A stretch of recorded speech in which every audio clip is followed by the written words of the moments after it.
जैसे केवट ने भगवान से क्या मांगा था? पद कमल धोए चढ़ाए नाव न नाथ उतराई चढ़। केवल आपके चरण पखारने हैं, चरणोदक लेना है। अच्छा बोलो, चरण पखारना और चरणोदक लेना ये सम्मान है कि नहीं? बोलो, है सम्मान कि नहीं? दो का ही चरण धोया जाता है, या राजा का या महाराजा का? बोलो भैया, राजा को भी तो भगवान मानते हैं लोग, प्रजा तो राजा को क्या मानती है? भगवान मानती है कि हमारे ये भगवान है, पालन पोषण यही तो करते हैं। तो दो का ही विशेष सम्मान होता है, राजा का और महाराजा का। होता है कि नहीं होता है? तो आप अयोध्या से भगवान चले, और भगवान को किस जगह और किस तट पर सम्मान मिला? बोलो, भगवान के चरण कहां धोए? या तो जनकपुर में धोए थे महाराज श्री जनक ने, दामाद मान करके। बोलो, दामाद मान करके चरण धोए थे कि नहीं धोए थे? तो वहां भी तो जनक जी ने सम्मान दिया, विशेष सम्मान दिया। दामाद को भगवान माना जाता है। अथवा दूसरा एक प्रमाण मिलता है श्रृंगवेरपुर का, जहां निषाद राज ने नहीं, केवट ने भगवान के चरण धोए। बोलो, किसने धोए भगवान के चरण? केवट ने धोए, और प्रसन्न होकर के चरण धोए। इसका मतलब है कि महाराज श्री जनक ने भगवान माना, और केवट ने माना कि हमारे घाट पर राजा आया हुआ है। कौन आया है? राजा आया है। ये महाराजा भी हैं, ये राजा भी हैं, हमारे भगवान भी हैं। भगवान को शर्मिंदित नहीं किया उसने। तीन पात्र हैं जिन्होंने भगवान को सम्मानित किया है, केवट ने, गिधराज जी ने और हनुमान जी ने। इन तीनों ने विशेष सम्मान दिया, और तीनों ने प्रतिष्ठा बचाई है। गंगा के तट पर प्रभु राम और मां जानकी की प्रतिष्ठा केवट ने बचाई। और अभ्यारण्य में जब जानकी जी का हरण हुआ, उस समय उस आतताई अधर्मी रावण को ललकारा है, तो गिधराज जटायु ने ललकारा। बोलो, ललकारा कि नहीं? और ललकारा ही नहीं, सीता जी को सम्मान पूर्वक गुफा में भी लाया था गिधराज जटायु। बोलो, उस समय सम्मान किया कि नहीं किया? प्रतिष्ठा बचाई कि नहीं बचाई? किसने? गिधराज जी ने। किसकी प्रतिष्ठा बचाई? श्री जानकी जी की प्रतिष्ठा बचाई, प्रभु राम की प्रतिष्ठा बचाई, रघुवंश की प्रतिष्ठा बचाई। और हम सबकी मां हैं जानकी जी, इसलिए जटायु जी ने हम सबकी प्रतिष्ठा बचाई है, सीता जी का सम्मान करके। और तीसरे वह पात्र हैं श्री हनुमान जी, जिन्होंने तो हर पल पर प्रतिष्ठा बचाई। बोलो, प्रभु राम की हर पल पर प्रतिष्ठा बचाई। ये तीन विशेष पात्र हैं, बाकी तो और सब हैं, तमाम चर्चाएं हैं, ये अलग बात है। लेकिन आज मैं केवट की बात इसलिए कह रहा हूं कि आज केवट चित्रकूट में भी है, केवट गंगा के तट पर भी है, और केवट उस वन के मध्य भाग में है, जहां भरत जी महाराज उस पर्वत के नीचे हैं, कि जिस पर्वत पर चढ़ करके केवट ने कहा, देखो वो बैठे हुए, नाथ देखिए हैं विटप विशाला, पाकर जम्बु रसाल तमाला। सम्मान की बात चल रही थी, इसलिए मैं थोड़ा सा संकेत कर रहा हूं कि चरण धोए, भगवान को पार किया, लेकिन भगवान संकोच में पड़ गए। प्रभु सकुचे यही कछु नहीं दीना। जब संकोच में पड़े तो श्री किशोरी जी समझ गए। संकोच पति के जीवन में आता है तो संकोच को पत्नी समझ लेती है, और समझती ही नहीं है, समाधान भी करती है वो तत्काल। ऐसा ही होना चाहिए। परिस्थिति जन्य स्थिति में पति यदि संकोच में पड़ रहा है, तो पत्नी का धर्म कहता है कि उस संकोच को समझे और कोशिश करे कि समाधान हो जाए तो ज्यादा अच्छा है। संकोच किस कंडीशन में आता है? अर्थ के अभाव में।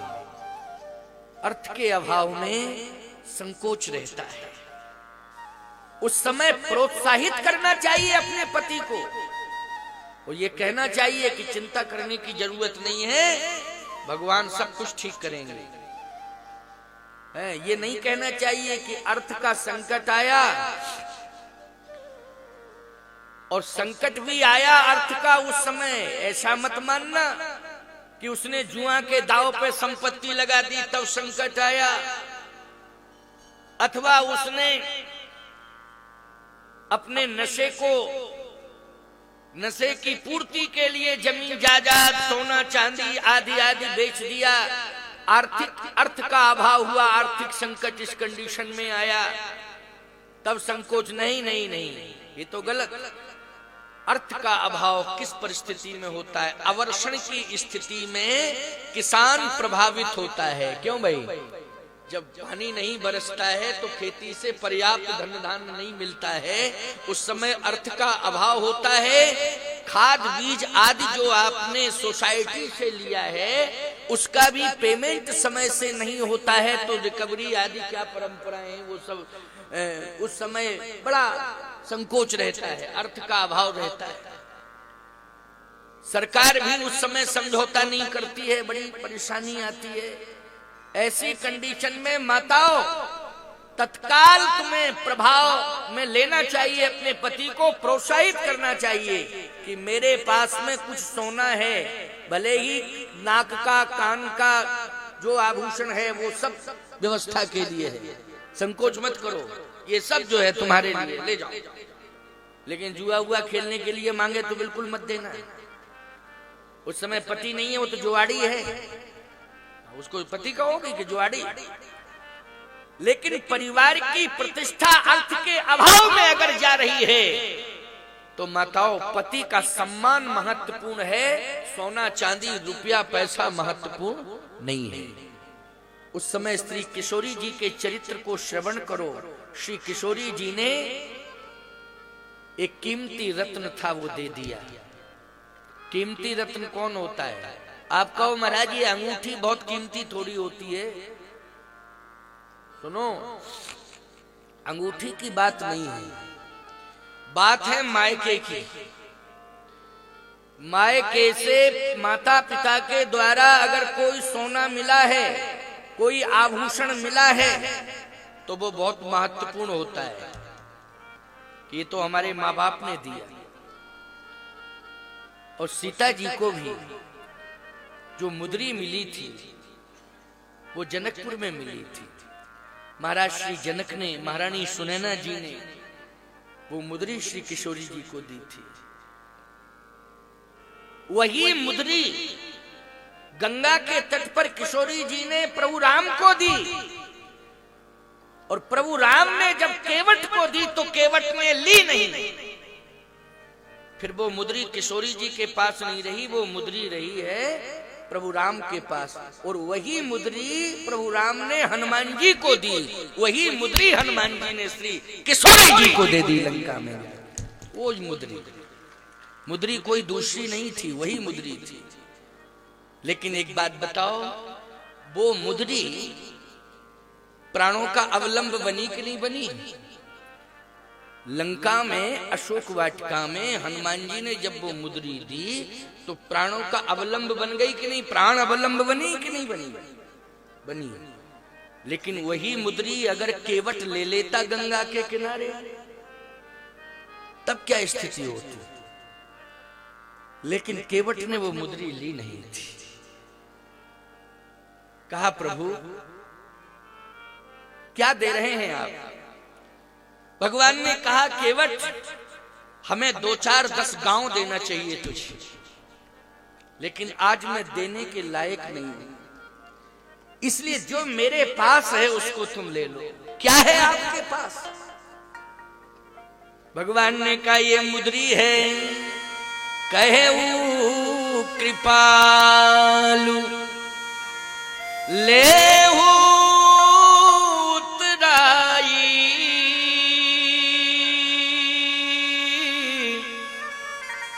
केवट चरण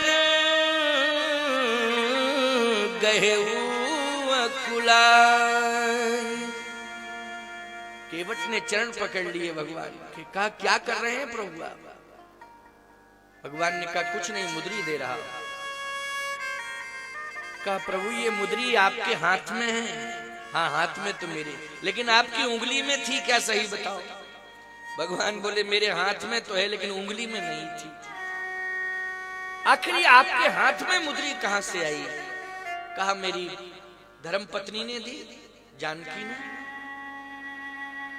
कहा प्रभु ये जानकी जी को जो मुद्री मिली, ये मुद्री कहां मिली थी? अयोध्या वालों ने दी कि मिथिला वालों ने दी? कह नहीं, जो अयोध्या वालों के आभूषण थे वो तो अयोध्या में ही रह गए, मिथिला वालों के साथ में आए। क्यों भाई, ये मिथिला वालों के आभूषण साथ में आए। एक बात और सुन लो, भूषण सकल स्वदेश सुहाए, अंग अंग रच सखन बनाए। श्री किशोरी जी का जो श्रृंगार हुआ था मिथिला में, वो सकल स्वदेश सुहाए, अंग अंग रच सखन बनाए। 16 प्रकार का श्रृंगार मिथिला में श्री किशोरी जी का हुआ और सखियों ने किया, और बहुत ही श्रद्धान्वित होकर के श्रृंगार किया। याद रखना, मिथिला वालों के आभूषण श्री किशोरी जी के पास है, अयोध्या वालों के नहीं। मिथिला का ही वो आभूषण था जो किष्किंधा में सुग्रीव ने प्रमाणित किया है कि राम राम हा राम पुकारी, हमें देख दीन उपट डर। ये मिथिला की व्यवस्था है।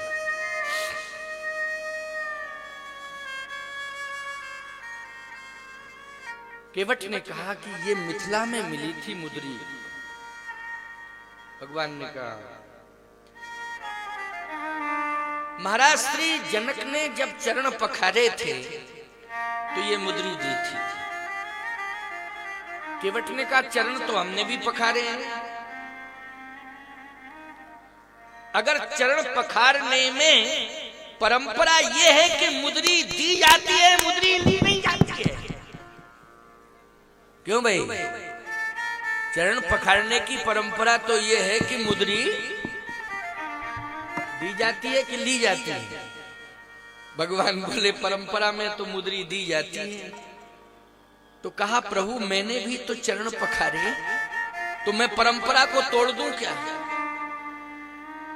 देखो प्यारे, आज महारानी जी आई हैं गंगा के तट पर। क्या मजदूर अपनी महारानी के आभूषण लेगा? जल्दी बोलो। नहीं नहीं, उसने तपस्विनी के रूप में स्वीकार नहीं किया जानकी जी को, उसने तो महारानी के रूप में स्वीकार किया। विपत्ति काल में भी किस रूप में स्वीकार किया? महारानी के रूप। महारानी जी आई, महाराज आए। इसलिए कह रहा था, इस छंद में जरा ध्यान से सुनना। पद कमल धोए चढ़ाए नाव, नाथ उतराई जो। पद कमल धोए चढ़ाए नाव, नाथ उतराई जो। पद कमल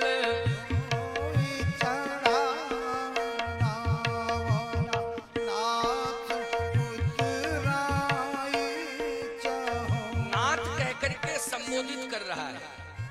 भगवान को क्या कह के संबोधित किया? नाथ। नाथ मानी स्वामी, नाथ मानी महाराज। बोलो भाई, सारी प्रजा किसे नाथ मानती है? राजा को नाथ मानती है। मानती है कि नहीं? आप हमारे नाथ हैं।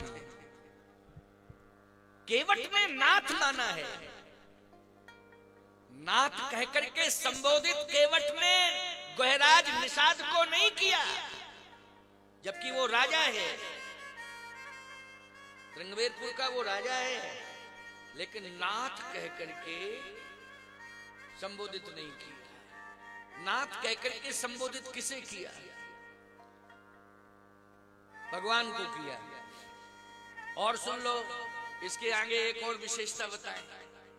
भगवान भी माना है, वो प्रमाण क्या है कि भगवान माना? कहे जो प्रभु पार, प्रभु केवट ने फिर दोबारा संबोधित किया भगवान को, तो क्या कह के किया? प्रभु।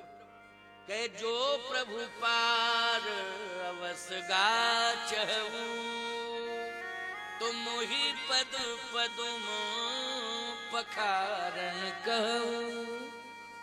फिर कहा प्रभु, पहले कहा नाथ, फिर कहा प्रभु।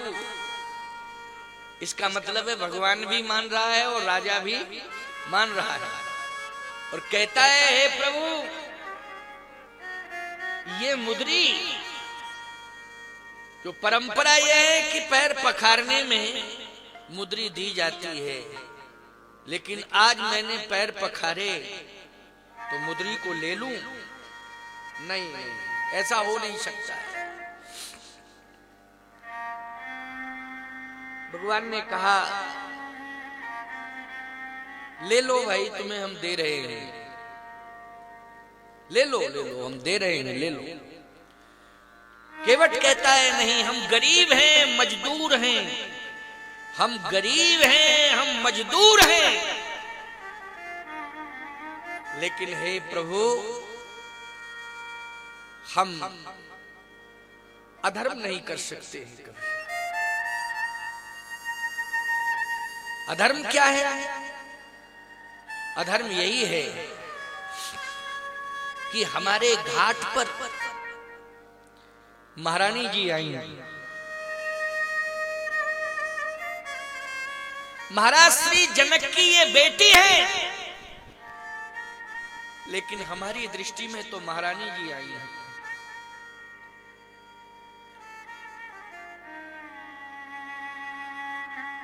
भगवान ने कहा तो मतलब क्या हुआ?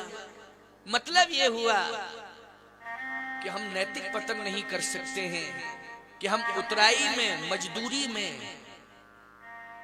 अपनी महारानी जी के उंगली में जो मुद्री है, उस मुद्री को मैं ले लूं मजदूरी के रूप में। भगवान ने कहा कि ये तो समय की बात है। तो केवट ने कहा कि हे प्रभु, ये तो आपका घाट है, मैं भी आपका हूं, लेकिन इसके आगे जो यात्रा होगी, शायद कभी कोई संकट आएगा, तो कम से कम समाधान के लिए मुद्री तो रहेगी आपके पास। क्या रहेगी? मुद्री, समाधान के लिए। भगवान ने कहा तो चाहते क्या हो? कहा हे प्रभु, ये आपके पास रहेगी। भगवान ने कहा तो जब मैं वापस होऊंगा तो मैं तुम्हें लौटा दूंगा।